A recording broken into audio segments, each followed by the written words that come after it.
अध्याय एकनाथी भागवत अध्याय 23 आणि त्याची श्लोक क्रमांक 46 आणि ओवी क्रमांक आहे 649. नामापरते साधन नाही रे अन्यथा, वाया अनेक पंथा जाशील धनी. कुठल्याही पंथामध्ये जाशील ज्ञानोबाला सांगतात, आणि ज्या पंथामध्ये नाम नसेल तर फुकट जाशील सांगतात. म्हणून मनुष्य जन्म अनमोल आहे, आणि असा अनमोल मिळालेला देह, ज्या नामातून आपल्याला आपला हा देह निर्माण झालेला आहे, ज्या नामातून संपूर्ण सृष्टीची निर्मिती झालेली आहे, असा तो नाम आहे. आणि त्या नामासाठी प्रत्येक संत नवे आपण ज्यांना राम कृष्ण म्हणतो, असे भगवान कृष्ण परमात्मा देखील नाम घेण्यासाठी संदीपनांच्या आश्रमामध्ये गेला, श्रवण भक्ती केली, आणि त्याने डोक्यावर हात ठेवून आपल्याच अंतरीच्या अंतरात्म्याला प्रकाशित केलं. मग तुम्हाला सांगायचं की प्रत्येकाचा अंतरात्मा प्रकाशित नाही का? प्रकाशितच आहे. प्रत्येक जीव हा प्रकाशमानच आहे. पण त्या प्रकाशमान असलेल्या जीवाकडे आलेले मळ विक्षेप आवरण घालवण्याचं काम नाम करतो. नाम म्हणून नामापरते तत्वरूपाने येते. नाही रे अन्यथा, वाया अनेक पंथात जाशील. कुठल्याही पंथात जाशील तर फुकट जाशील सांगतात ज्ञानोबा. साधने माझी मुख्य भक्ती, त्यात विशेष नामकीर्ती. बघा, नाम संकीर्तन हे सोपं आहे. नाम संकीर्तन साधन पाय सोपे आणि जळतील पापे. जन्मांतरीची अनेक जन्माची, कित्येक जन्मामध्ये आपल्याकडनं प्रत्येक जीवाकडनं पाप पुण्य झालेलं आहे. म्हणून नरदेह निघालेले आहे. 50% पाप 50% पुण्य, असं प्रत्येक जीवाचं मनुष्य देहाला जो आलेला आहे त्याच्याकडनं 50% पाप आणि 50% पुण्य झालेलं आहे. पाप पुण्य समासमी, तरीच पाविजे कर्मभूमी. म्हणजे कर्म करायला आपल्याला भगवंताने हा नरदेह दिलेला आहे. चांगले कर्म करा, भगवंताचं नामस्मरण करा, आणि माझ्याकडे परत या, एवढ्यासाठी आपल्याला योनी आलेली आहे. आणि आपण तेवढं टाकून सगळं करतो. माझं माझं माझं आणि सगळं भ्रांतीचं ओझं आहे. आपण नामाला सोडून बाकी सगळं काय करत बसले आपण. पण नाम काय आहे? विशेष प्रकाराने, विशेष बरं का, विशेष प्रकाराने नाम काय आहे हे आपल्याला समजून घ्यायचं असेल तर तत्वदर्शी गुरूंना शरण जावं लागेल. इतर गुरु भरपूर आहेत, पण ते काय कामाला येणार नाही आपल्याला. ज्याच्याकडे नाम तत्व आहे अशाच गुरुला आपल्याला शरण जावं लागेल. भरपूर पंथ निघाल्यात, पण ते संतांना मान्य नाही. कारण संतच सांगतात नामापरते तत्व. नाम कसं आहे? तत्वरूपाने आहे. नाही रे अन्यथा, वाया अनेक पंथा, वाया अनेक पंथा, वाया अनेक पंथा. कुठल्याही पंथात जाशील जिथं नाम नसेल, जिथं चिंतन नसेल, जिथं ध्यान नसेल, अंतरीच्या अंतरात्म्याशी आपण एकरूप झालो नाही तर केलेलं सर्व फुकट जाईल. स्वरूपस्थिती केवळ स्वरूपस्थिती निश्चल मन, जेथं लाजवणे जाय साधन, तेथं दानादिकांचे प्रयोजन सहजची जाण खुंटले. ओवी क्रमांक 649 अध्याय 23 श्लोक क्रमांक 46 ओवी क्रमांक 649. काय सांगतात भगवंत? उद्धवाला सांगता, अरे उद्धवा, स्वरूपस्थिती निश्चल मन. जर तुमची आणि स्वरूपाची भेट झाली, आपल्याच आत्मस्वरूपाची भेट झाली तरच तुमचं मन निश्चल होईल. नाहीतर सगळीच चंचल आहेत. जे साधना करत नाही, ज्यांना स्वरूपाचा अनुभूती नाही, स्वरूप साक्षात्कार झालेला नाही, स्वरूपाची ओळख नाही, आत्म्याचीच ओळख नाही, त्यांच्यासाठी सांगतात. भगवंत सांगतो उद्धवाला, अरे बघ उद्धवा, अरे बघ, स्वरूप स्थिती निश्चल मन. स्वरूपाची जर आपल्याला अनुभूती आली, स्वरूप साक्षात्कार झाला, भगवदाकार वृत्ती झाली, चैतन्यमय वृत्ती झाली, रोम रोम तुमचं भजन करायला लागलं, तरच स्वरूपस्थिती निश्चल मन, तर स्वरूपस्थिती म्हणतात. आणि या स्वरूपस्थितीतून मन निश्चल होतो. जोपर्यंत आपण निश्चल होत नाही तोपर्यंत ह्या ज्ञानाची प्राप्ती होणार नाही, कोणालाच होणार नाही. सगळे लोक काय करतात? प्रवचन करत सुटल्यात, कीर्तन करत सुटल्यात, प्रबोधन करत सुटल्यात, पण एका जागेवर बसून कोणीही ध्यान करत नाही. आणि इथं तर समर्थांनी स्पष्ट लिहिलं आहे की ठाईच ज्ञानोबारांनी लिहिले, ठाईच बैसोनी करा एकचित्त आवडी अनंत आळवावा. अनंताला तुम्ही आपल्या अंतःकरणामध्ये भाव धरा, त्याचं भजन करा. तो आपल्या जवळच आहे, लांब नाही आहे. जवळी जवळी नव्हे अंतरी. जवळ नाही, आतमध्ये भगवंत आहे सांगतात, पण भेट नाही जन्मभरी, मरेपर्यंत भेट नाही होत. आणि ती भेट व्हावी म्हणून शास्त्र आहेत. शास्त्र काय असे टाइमपास म्हणून लिहिले नाही. संत त्या विधेय स्थितीला गेले, देहभान विसरले आणि भगवंताच्या त्या नामामध्ये दंग झाले, आणि म्हणून त्यांनी शास्त्र लिहिली. त्या नामाशी एकरूप झाले. भजन करता करता अखंड चिंतन विठोबाचं केलं त्यांनी, आणि मग त्यांनी शास्त्र लिहिले आहेत. आणि आपल्याला एक क्षण पण ते देवापासून लांब झाले नाही, कारण ते देवरूप झाले. तुम्ही पण देवरूप आहातच. तुम्हीच देवात, तुम्हीच परब्रह्मात. पण त्याची ओळख तुम्हाला करून देणारा श्री गुरु जीवनात येत नाही, तोपर्यंत हे ज्ञान कळणार नाही. आपल्या आत्मप्रकाशावर फोकस करा. तुम्ही तुमच्याकडं स्वयंभू तुमच्याकडे आत्मप्रकाश आहे. तुमचा आत्मा हाच प्रकाशित आहे, आणि तो प्रकाशित आहे म्हणून तुम्ही सगळं कार्य करता. आणि त्या प्रकाशमान अंतरीच्या अंतरात्म्याचं भजन कसं करायचं, चैतन्य स्वरूप आत्म्याचं भजन कसं करायचं, नामसंकीर्तन कसं करायचं, हे जे सांगणार असतात ते संत असतात. आणि अशा संतांची भेट झाली तरच आपल्याला पुढं ज्ञान होईल, नाही तर आपलं आयुष्य अखंड निघून जाईल आणि आपल्याला अधोगतीला जावं लागेल.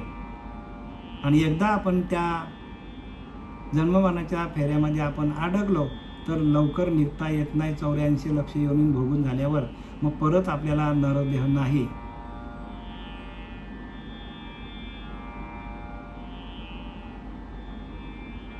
आणि आपल्याला नरदेह मिळाला तो त्यासाठी मिळालेला आहे, भगवंताच्या भजनासाठी. सर्व काही करायचं प्रपंच करता करता भगवंताचं. सर्व संतांनी हेच केलं, तुकोबाने पण हेच केलं, नाथबाबांनी पण हेच केलं. प्रपंच करता करता भगवंताचं नामस्मरण केलं, आणि नामस्मरणातून ते भगवंताशी एकरूप झाले. एवढा सोपा परमार्थ आहे, पण ते नाम असलं पाहिजे, मंत्र नाही. मंत्र तंत्र उपदेशिते ते गुरु म्हणिजेते, परंतु ते नव्हे सद्गुरु मोक्षदाते. ते आपल्याला मोक्षाला घेऊन जाणार, आणि मोक्ष नसेल तर मग फायदा काय आपल्याला. जेथे लाजोनी जाय साधन, इतर साधनं काय कामाचे नाही. लाजोनी जाय साधन म्हणजे काय, जेथं लाजोनी जाय साधन म्हणजे आपण व्रत केले, वैकल्य केले, जप केला, त्याचा काही फायदा होणार नाही सांगितलंय. तेथे जेथं लाजोने जाय साधन, तेथं सनकादिकांचे प्रयोजन सहजच जाण खुंटले. म्हणजे स्वरूप स्थिती जी आहे, तर स्वरूप साक्षात्कार झाल्याशिवाय जेथं लाजोनी जाय, म्हणजे जसं लाजालूचं झाड कसं असतं माहिती आहे का तुम्हाला. लाजालूच्या झाडाला आपण स्पर्श केला तर सगळी पाने मिटली जातात. तसे इतर जी व्रत आहेत, दान आहेत, उद्यापन आहे, धन आहेत, व्रते धाने उद्यापने ती धनाची सांगितलंय. व्रत केलं, एखादा संतोषी मातेचं व्रत केलं, गुरुवारचं व्रत केलं, कोणी एकादशीचं व्रत केलं, मंगळवारची मंगळागौरी कोणी पूजली, व्रत बरं का, व्रत लक्ष्मीचं व्रत केला, 16 सोमवार केले, वटसावित्री केली, प्रदोष व्रत केला, गुरुवारचे व्रत केले, अनेक प्रकारचे व्रत जरी केले, किंवा एखाद्याने अन्नदान केला, विद्यादान केलं, गोदान केलं, कन्यादान केलं, भूदान केलं, तरी पण त्याची बरोबरी नामाची बरोबरी होऊ शकत नाही. नाथबाबा सांगतात, सगळे तरी दान तुम्ही केले तरी पण नामाची बरोबरी होऊ शकत नाही. जेथं लाजोने जाय साधन, तेथं दानादिकांचे प्रयोजन सहजची दान कुठले. किती पण आपण दान केले तरी पण नामाची बरोबरी होऊ शकत नाही.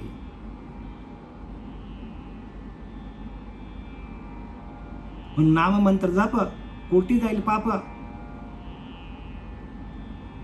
रामकृष्ण संकल्प धरून राही. नाम मंत्र जप कोटी जाईल पाप. हजार नाही बरं का, लाख पण नाही, कोटी कोटी पापा असतील आपल्याकडे अनेक जन्माची, एका क्षणात त्याचा भस्म होईल. म्हणून नाम सगळ्यात श्रेष्ठ आहे. नामाला श्रेष्ठता देण्यासाठी हा 23 अध्यायामधील 46 श्लोक आपल्याला भगवंत सांगतो उद्धवाला, नामालाच महत्व द्या.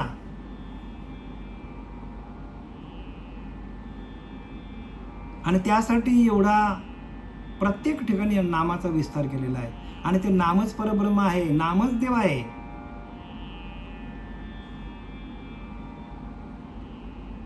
विभूती योग मध्ये सांगतात, भगवंत सांगतो, नाम माझी विभूती आहे, हिमालय माझी विभूती आहे, पिंपल माझी विभूती आहे, सूर्य माझी विभूती आहे, चंद्र माझी विभूती आहे, तसं नाम माझी विभूती आहे. मग एकदा का विभूती आपल्या हातात आली तर भगवंत आपल्या हातात येऊ, कुठं जायची गरज नाही. सर्वस्थिती निश्चल म्हणा. आणि त्या स्वरूपाची ओळख, स्वरूपाची एकरूप झाल्यानंतर साधकाचं मन निश्चल होतो आणि चंचलता निघून जाते. आणि निश्चलता येणं मनाकडं म्हणजेच भगवंताशी एकरूप होणं.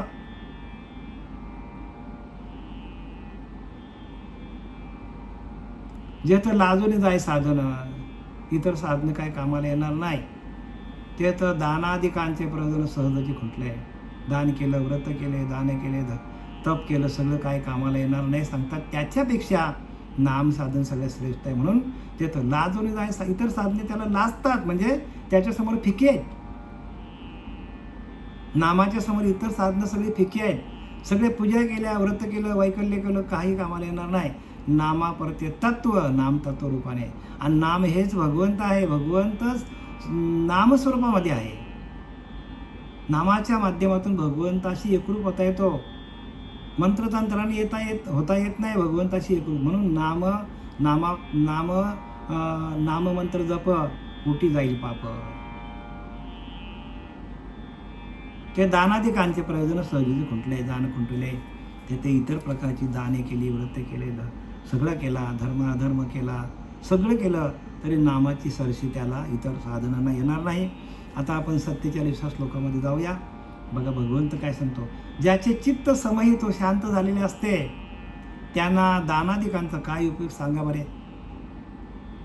म्हणजे नाम साधना आपण केली, नामाचं चिंतन केलं, ध्यानाला बसलो आणि आपण ते नाम घेऊन त्याचं नामाचं चिंतन केलं, तर भगवंत सांगतो उद्धवाला की ज्याचे चित्त समहित व शांत झालेले असते, म्हणजे नामातून चित्त शांत होतो, समहित होतं, म्हणजे सगळीकडे परमात्मा सारखाच भरलेला आहे आणि तो आपल्यामध्येच आहे. आपण भगवंताशी एकरूप झालो.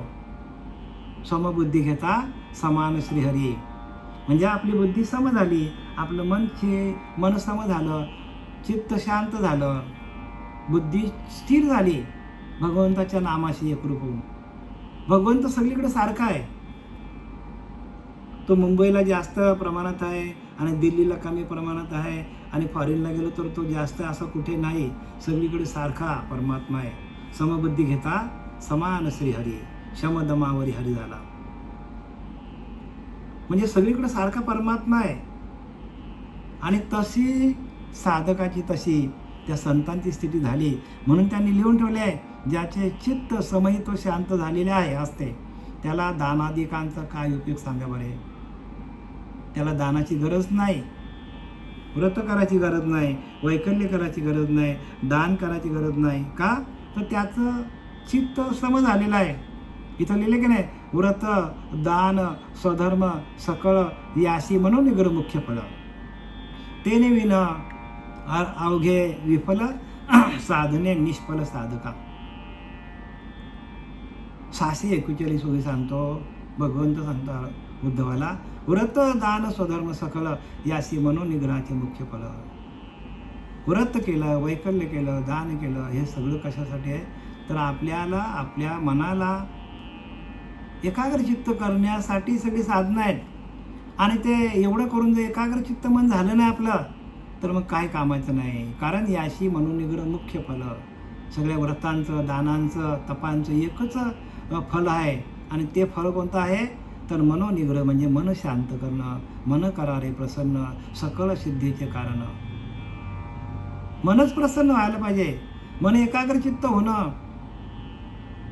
सगळ्या भक्तीचं एकच कारण आहे की तुमचं मन स्थिर व्हायला पाहिजे, शांत व्हायला पाहिजे. आणि भक्ती कशातून होतं तर भगवंताच्या नामातून होतो. म्हणजे भगवंताचा ध्यान करता करता, नामाचं चिंतन करता करता या सगळ्या गोष्टी आपल्याला आपोआपच प्राप्त होतात, कुठे जायची गरज नाही. म्हणून तर ठामपणे सांगतात ज्ञानवऱ्या, ठाईचं वैसुनी करा एकचित्त, आवडी अनंत आळवावा. समर्थ सांगते, एकांती उगीच बसावे, त्याने समजून घ्यावे, अखंड ध्यावे, सांडावे प्रभंजनाशी. श्वास येतो, श्वास जातो, श्वास येतो, श्वास जातो, त्याच्याकडे लक्ष द्या आणि त्याचं ध्यान करा. तोच तुमचा देव आहे. एवढं सोपं सांगितले गणित. फॉर्म्युला सांगितला तुम्हाला हा. ज्ञानोबारांनी फॉर्म्युला सांगितला आहे. गणित सुटलं पाहिजे ना. गणिताचा फॉर्म्युला माहीत असेल तर गणित सुटतो. आणि आपण वाकड्या तिकडे पद्धतीनं जर गणित सोडवला तर जरी गणित सुटला तरी आपल्याला मार्क मिळणार नाही. जरी आपण भगवंताची भक्ती केली तरी भगवंतापर्यंत पोहोचणार नाही आपण. कारण नाम हे सूत्रबद्ध आहे आणि ते सूत्र आहे गणित सोडवण्याचं. ह्या जीवनाचं गणित तुम्हाला स्वतःला सोडवलं असेल तर नाम कसं घ्यायचं हे सांगणारे संत ज्ञानोबा, तुकोबा, नाथबाबा, संत रामदास स्वामी, पांडुरंग देवकर बाबा, श्रीपाद बाबा, रामदास बाबा हे आत्ताचे आले आपल्यासाठी. आणि त्यांनी ते आपल्याला क्रिया करून दाखवले. आणि क्रियेच्या माध्यमातून आपण त्याच्याशी एकरूप होऊन आपल्याला ध्येय ठेवता यायला पाहिजे. अन्यथा आपण जे जे केले, जे जे करशे आणि काही नामा परते तत्व नाही हाकारून सांगे तुका, नाम घेता राहू नका. ज्याचे मन निग्रह शून्य असते, ज्याचे मन निग्रह शून्य असते, ते जर विनाश पावले तर त्या दानादिकांनी दुसरे कोणते फल मिळणार सांगा.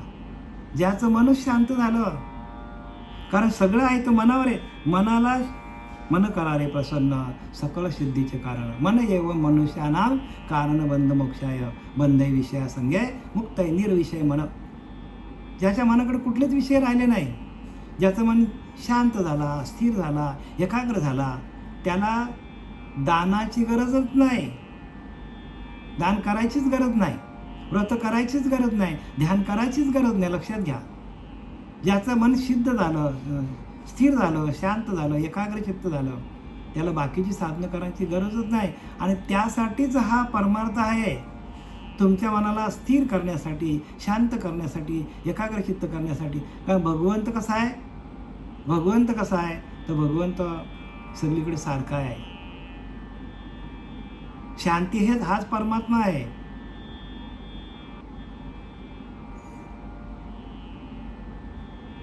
शांती परते नाही तत्व, शांती परते नाही धर्म, शांती हेच परब्रह्म आहे. आणि ती शांती आपल्याला कशातून मिळतो तर भगवंताच्या नामस्मरणातून. किती पण तुम्ही जरी व्रत केली, दान केलं, वैकल्य केलं, जप केलं, तप केलं तरी त्यातून शांती मिळत नाही. शांती कशातून मिळते तर नामस्मरणातून. आणि ते नाम ओरिजिनल आधी अनादिकालचं असलं पाहिजे, सनातन धर्माचं असलं पाहिजे, सनातन पंथातून आलेलं पाहिजे. प्रत्येक सिद्ध पुरुषाला त्या महाविष्णूने त्या हंसाचं रूप घेतलं. हंसाने ब्रह्माला सांगितलं, ब्रह्माने आत्रीला सांगितलं, आत्रीने दत्त महाराजांना सांगितलं, दत्त महाराजांनी नारायण जालवणकर, लक्ष्मण, भलभीम, सख्यानंद, शांताबाई, बंडोबा, केरोबा, श्रीपाद बाबा, रामदास बाबा, नारायण बाबा, नाना बाबा, पांडुरंग, दिवेकर बाबा, म्हणजे हे परंपरेने आली. आणि ज्ञानोबा, तुकोबा, आणि ते आपल्याकडं आलं.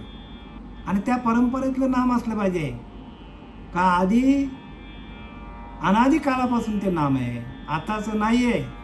आणि कोणीतरी आता उगाचच काहीतरी काढल्यात, हे जपा ते जपा, त्याच्याने आपल्याला मुक्ती मिळणार नाही. आणि मुक्ती जर मिळत नसेल तर हा नरदेह लावून काय फायदा आपला. मग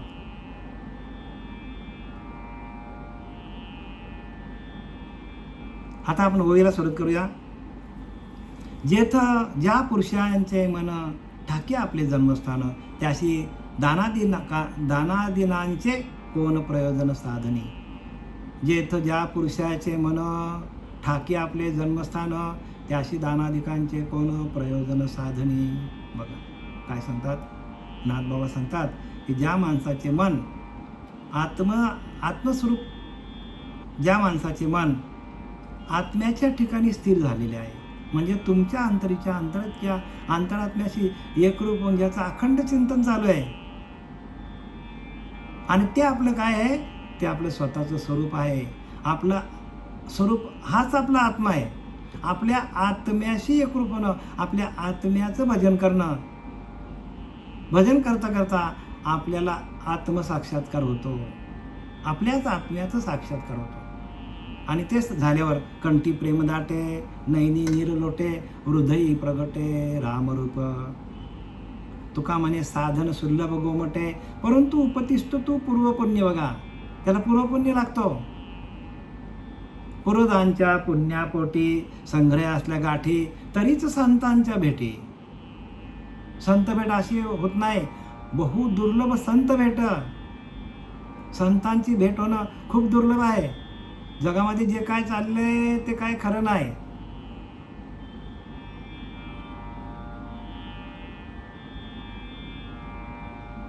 आणि संत ज्यावेळेला भेटतात त्यावेळेला आपल्याला संत दर्शने थोर लाभ, पद्मनाभ जोडियेला. बघा सांगतात तुकोबऱ्या, सांगतात संतांचं दर्शन झाल्या संतांनी आपल्याला ध्यानाला बसवल्या, अनुग्रह दिल्या, पद्मनाभ जोडली जाते. जी आईच्या पिंडामध्ये जे भजन चालू होतं, ते नाल तुटले, भजन गेलं, परत ती नाल जोडून घेणारा संत आपल्या जीवनामध्ये आला, तर संत दर्शने थोरलं.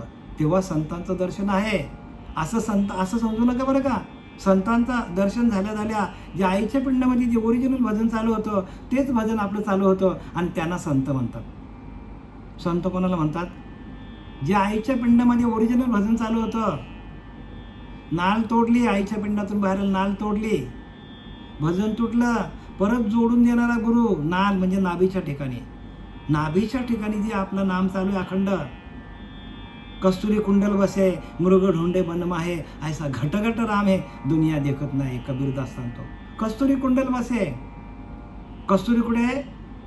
हरणीच्या नाभीच्या ठिकाणी आहे. तिला वास येतो, पण ती सगळं जंगल भटकतं, तिला काय तो सापडत नाही. जेव्हा खड्ड्यात पडते, अरे बापरे, आपल्याच ठिकाणी. तसं आपण खड्ड्यात पडलो तरच आपल्याला नाभीच्या ठिकाणी उपासना. नाभीच्या ठिकाणी आपले भगवंत आहे. नाम कुठे आहे? नाभीच्या ठिकाणी. नाभीच्या ठिकाणी भजन चालू आहे तुमचं, पण दाखवणारा गुरु नाही ना. म्हणून तर उजळलेले भाग्य आता, अवघी चिंता वारली, संत दर्शने थोरला, पद्मनाभ जोडीला. असं तुकोबऱ्या ओरडून सांगतात. उजळलेले भाग्य आता, माझ्या भाग्याला, भाग्य काय झालं? उजळलं माझं भाग्य आहे. माझं भाग्य उजळलं का? सगळी चिंता निघून गेली, आता मला चिंता करायची गरज नाही. तुकोबऱ्या सांगतात का? तर संत मला असे भेटले, बाबाजी चैतन्य असे भेटले मला, की त्याने माझा पद्मनाभ जोडून दिला.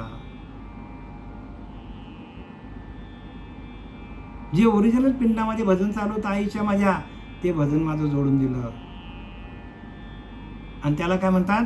मूळस्थान. पाहता आपले मूळस्थान, सहजच एवढ्या आज्ञानं या नाव बोली जे ब्रह्मज्ञान मोक्षदायक, तेच आपल्याला मोक्षाला घेऊन जाणार आहे. पाहता आपले मूळ स्थान, ते मूळ स्थान आहे आपलं ओंकार स्वरूप, जे आपलं मूळ स्थान आहे. आणि त्या मूळ स्थानाला आपण जाणं, मूळ स्थानाचं भजन करणं. पाहता आपले मूळ स्थान, सहजच एवढे अज्ञान निघून जाईल. वाचून अज्ञान निघून जात नाही बरं का, ऐकून पण जात नाही. अज्ञान तुम्हाला घालवायचं असेल तर ओरिजिनल भजन जो आईच्या पिंडामध्ये चालू होता, देख मनुष्य जात सकळ स्वभावताचं भजनशील झाले असे केवळ माझ्या असं ठाई, परी ज्ञानविने नाशिले, बुद्धिभेदाशी आले, कल्पना आहे त्याची कल्पिले अनेकत्व. माझा अनामे नाम ठेवी ती. बघा मला नावच नाही देव बोलतो, आणि मला नाव ठेवलं. स्वभावताच भजन तुमचं चालू आहे, पण त्याच्याकडं तो दाखवणारा गुरु तुमच्या जीवनात येत नाही, तोपर्यंत खरं नाही. किती वेळा आम्ही रिपीट केलं असेल, पण लोकांच्या लक्षात येणार नाही का? अनुग्रह नाही. म्हणून अनुग्रहाच्या माध्यमातून 83,999 योनीची सुटका केली जाते. म्हणून अनुग्रह फार महत्त्वाचा आहे. अनुग्रह आणि तो अनुग्रह देणारा कोण नाही आपल्याला भेटत. आम्हाला आमचे सच्चिदानंद सद्गुरू श्रीपाद बाबा, पांडुरंग देवकर बाबा कल्याणला भेटले आम्हाला आणि त्याने आम्हाला अनुग्रह केल्या भजन चालू झालं आमचं. ओरिजिनल भजन चालू. आम्ही भजन करत नाही, भजन आपोआप चालू होतं. तुमचं भजन आहे, परंतु दाखवणारा गुरु मिळत नाही तुम्हाला. तेच पाहिजे. ज्या ठिकाणाहून आपण आलो ना, तेच भजन तुमचं असलं पाहिजे. दुसरं भजन जमणार नाही. ज्या भजनानंदातून आपला जन्म झालेला आहे, त्याच भजनानंदामध्ये तुम्हाला जावं लागेल, तरच तर तुम्हाला फायदा आहे. वाकडे तिकडे मंत्र जपून नाही होणार नाही. आम्ही तुम्हाला सांगतो, कारण शास्त्र सांगतो, आम्ही बोलत नाही. ज्या पुरुषाचे मन ठाके आपले जन्मस्थान. बघा,